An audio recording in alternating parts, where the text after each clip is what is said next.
5ই আগস্টের পূর্বের আওয়ামী লীগ যেভাবে স্বাভাবিক অবস্থায় জীবনযাপন করত, এখন এসেও স্বাভাবিক অবস্থায় জীবনযাপন করে। এটা আমাদের ব্যর্থতা। এই ব্যর্থতা আসিফ নজরুল স্যারেরও ব্যর্থতা। আমরা ওনার কাছে জানতে চাই, জানুয়ারি মাসে কথা ছিল ট্রাইব্যুনাল 2 গঠন করার, এটা মে মাস, আজকে মে মাসের 16 তারিখ। আমরা স্পষ্টভাবে আপনার কাছে উত্তর চাই, কেন মে মাসে 16 তারিখ হয়ে যাওয়ার পরেও দ্বিতীয় ট্রাইব্যুনাল গঠন হওয়ার কথা থাকলেও এখনো পর্যন্ত গঠন হয় নাই? আমরা আপনার কাছে জানতে চাই, কারা এই হত্যাকাণ্ডের সাথে জড়িত যে আসামিরা রয়েছে, তারা যখন কোর্টে যায় কোন কোন বিচারক তাদেরকে জামিন দিয়ে দেয়, কারা তারা এবং এসবের পিছনে কাদের ইন্ধন রয়েছে, সেগুলোকে আপনি আমাদের সামনে প্রকাশ করুন। আপনি বারবার বলেন যে আপনাকে ভিলেন বানানো হচ্ছে, আপনি বারবার বলেন যে আপনাকে মিসআন্ডারস্টুড করা হচ্ছে। তাহলে যে সত্য ঘটনা, আপনাকে যদি কেউ কাজ করতে না দেয়, আপনাকে যদি কাজ করতে কেউ বাধা দেয়, বা আপনাকে কাজ করতে কেউ যদি কোনো ধরনের প্রেশারে রাখে, সেটা আপনি জাতির সামনে উপস্থাপন করুন।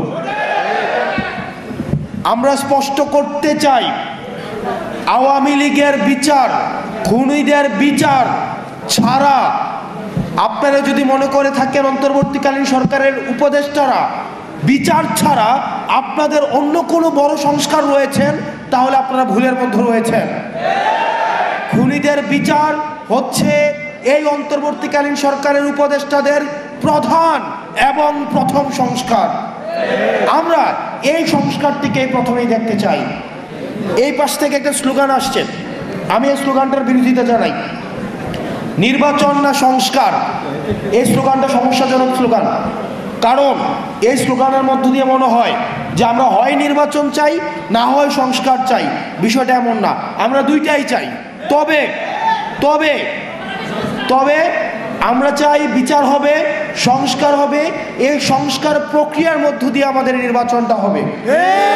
আপনাদেরকে মাথায় রাখতে হবে, আওয়ামী লীগ যে নির্বাচন পদ্ধতি বানিয়ে গিয়েছে, এই নির্বাচন পদ্ধতির খেলার মাঠটা শুধুমাত্র আওয়ামী লীগ যেন খেলতে পারে সেই উপযোগী করে সেই মাঠটা বানানো হয়েছে। সেখানে আপনি খেলতে পারবেন না।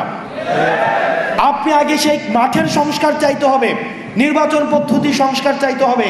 আপনারা কি অস্বীকার করতে পারবেন যে এই পদ্ধতির নির্বাচন হয়, সেইখানে একটা ওসি সেখানে নির্বাচন করে দেয়, একটা এসপি নির্বাচন করে দেয়, একটা ইউনো নির্বাচন করে দেয়? তাহলে একই পদ্ধতির যদি আপনার নির্বাচন ব্যবস্থা থাকে, তাহলে এই নির্বাচন এই 5ই আগস্টের পরে প্রপার ডেমোক্রেটিক ট্রান্সফরমেশন এই নির্বাচন কমিশনের মধ্য দিয়ে সম্ভব নয়। সেই কারণে আমরা আপনাদেরও সহায়তা চাই, যাতে করে আমাদের একটা যেন প্রপার গ্রহণযোগ্য ফ্রি ফেয়ার অ্যান্ড পার্টিসিপেটের একটা নির্বাচন হয়। সেটার জন্য নির্বাচন কমিশনের সংস্কার নিয়েও আপনারা কথা বলেন।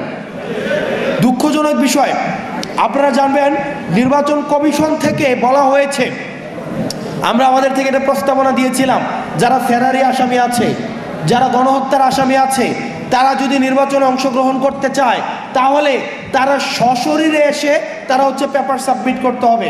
আপনারা জানেন নির্বাচন কমিশন সেটার বিরোধিতা জানিয়েছে। আমরা নির্বাচন কমিশনের কাছে জানতে চাই যে আপনারা কাদের পারপাস সার্ভ করছেন। দূষররা যদি নির্বাচনে অংশগ্রহণ করতে চায়, তারা সশরীরে এসে তাহলে নির্বাচন কমিশনে তাদের পেপার সাবমিট করতে হবে। এটাতে সমস্যা কোথায়? এটাতে সমস্যা কোথায়? আমরা চাই এই কাঠামো পরিবর্তনের মধ্য দিয়ে, আমরা চাই আসিফ নজরুল স্যার থেকে শুরু করে, স্যার আমরা আপনার উপরে ভরসা রেখেছি, আপনি দীর্ঘ সময় ভোকাল ছিলেন, শিক্ষার্থীদের পাশে ছিলেন। আমরা বিশ্বাস করতে চাই আপনি শিক্ষার্থীদের আস্থা, আশা, আকাঙ্ক্ষার আপনি যথাযথ মর্যাদা দিবেন।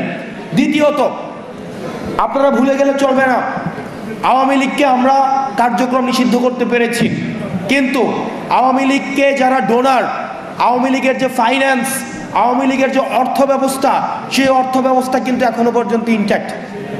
আমি যেহেতু কুমিল্লাতে আছি, কুমিল্লার অনেক উপজেলা রয়েছে, সেই উপজেলার আওয়ামী লীগের রাজনীতিও এখন আওয়ামী লীগের টাকায় চলে, বিএনপির রাজনীতিও এখন আওয়ামী লীগের টাকায় চলে। এখানে বিএনপির আপনারা যারা রয়েছেন, আপনারা আমাদেরকে শত্রু জ্ঞান করেন না, এটা আমি আপনাদের ভালোর জন্য বলছি। কুমিল্লার অনেক উপজেলা রয়েছে যেখানে সব দলের রাজনীতি এখন আওয়ামী লীগের টাকার কাছে বিক্রি হয়ে গিয়েছে। তাই অন্তর্বর্তীকালীন সরকারের কাছে বলতে চাই, এই আওয়ামী লীগের অর্থনৈতিক কাঠামোকে আপনি ইনট্যাক্ট রেখে আপনি কখনোই সংস্কার কার্যক্রম এবং নির্বাচন কার্যক্রম আপনি যথাযথভাবে ঠিক করতে পারবেন না। আমরা অন্তর্বর্তীকালীন সরকারকে আমরা সহযোগিতা করতে চাই, কিন্তু আমরা আশাহত অনেক কাজে।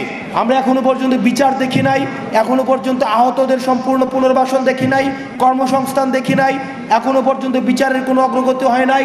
আওয়ামী লীগ নিয়ে আপনারা যতক্ষণ না পর্যন্ত আমরা রাস্তায় নেমে এসেছি ততক্ষণ পর্যন্ত আমরা আপনাদের কোনো পদক্ষেপ দেখি নাই। সেই জায়গা থেকে আপনাদের কাছে আমাদের অনুরোধ থাকবে, এই ধোঁয়াশাগুলো আপনারা স্পষ্ট করবেন।